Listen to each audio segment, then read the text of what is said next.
2 दिन के बाद मुख्यमंत्री सुखविंदर सिंह सुक्खू दिल्ली से शिमला लौट आए हैं। शिमला में सुखविंदर सिंह सुक्खू ने कहा कि वो जल्दी ही कैबिनेट मंत्रियों को उनके विभाग सौंप देंगे। डीजल पर बढ़ाए गए वैट के सवाल पर मुख्यमंत्री सुखविंदर सिंह सुक्खू ने कहा कि 75 सालों में हिमाचल में जितनी भी सरकारें रही हैं, उन्होंने सरकारी संस्थानों को मजबूत करने का काम किया है, लेकिन पिछली जयराम ठाकुर सरकार ने चुनाव से 6 महीने पहले रेवड़ियों की तरह संस्थान खोले हैं। इतना ही नहीं, डीजल पर वैट कम कर सरकारी खजाने पर बोझ भी डाला है ताकि चुनावों में फायदा लिया जा सके। उन्होंने कहा कि बावजूद इसके लोगों ने कांग्रेस को सत्ता दी है।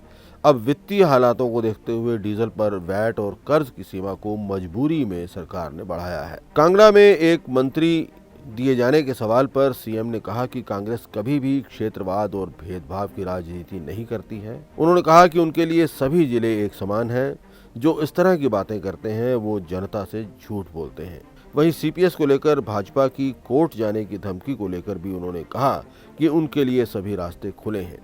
हालांकि भाजपा ने ही सीपीएस बनाने की परंपरा शुरू की थी। मैं तो पुणे गया था, फिर वो चंडीगढ़ का मौसम साफ नहीं था तो दिल्ली उतार दिया उन्होंने। पोर्टफोलियो तो कर ही देंगे, इसमें कौन सी ज्यादा बात है। तो क्या उम्मीद लगाएं सर कि जब मंत्री बने तो उनको बेले थोड़ी बैठने देना है, काम करना है।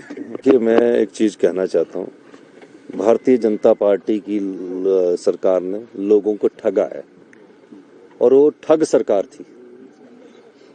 ठग कैसे थी? 75 साल में जो संस्थान, चाहे बीजेपी की सरकार रही, कांग्रेस की सरकार रही, राइट फ्रॉम यशवंत सिंह परमार जी, रामलाल जी, श्री वीरभद्र सिंह जी, शांता कुमार जी, धूमल जी, सबने संस्थानों को मजबूत किया। और 4 साल तक जयराम ठाकुर जी भी संस्थानों को मजबूत करते रहे, 4.25 साल तक, 4.5 साल। और चुनावों से पहले उनमें पता नहीं कहां से देवीय शक्ति आई कि उन्होंने 900 संस्थान खोल दिए। एसडीएम ऑफिस, एक्शन ऑफिस, बिजली के, इलेक्ट्रिकल के ऑफिस, कोई बजट ही नहीं था। अगर कहीं बजट है, हमने कहा कि राज्य के गवर्नर के अभिभाषण पर बताइए, झूठ बोलते हैं। फिर उसके बाद इलेक्शन जीतने के लिए बैट भी कम कर दिया और बैट कम करके हिमाचल प्रदेश सरकार पर कर्जा लेने का इतना अधिक बोझ डाल दिया कि आज हमारे पास जो कर्जे की सीमा उसको बढ़ाना पड़ा। क्यों बढ़ाना पड़ा? क्योंकि हमें तो अभी 1 महीना हुआ।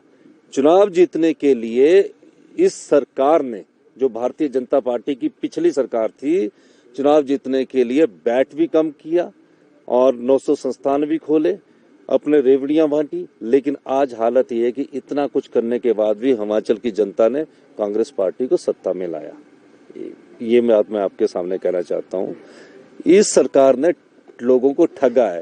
ये जो पिछली 5 साल की सरकार थी, ये ठग सरकार थी, लोगों को झूठ बोलती रही और ठग सरकार का इनको उपाधि मिलनी चाहिए।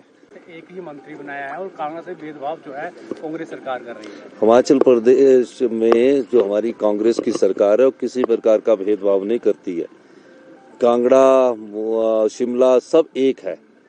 सिर्फ विकास की दृष्टिकोण से देखना चाहिए कि आगे आने वाले समय में हम विकास क्या करेंगे। और जो ये बातें करते हैं वो क्षेत्रवाद की राजनीति को कहकर अपनी जो करनी है उनको छुपा रही है ये पिछली ठग सरकार। सीपीएस के पद उन्होंने ही सुशोभित किए थे और ये संवैधानिक पद नहीं है, ये संवैधानिक पद नहीं है।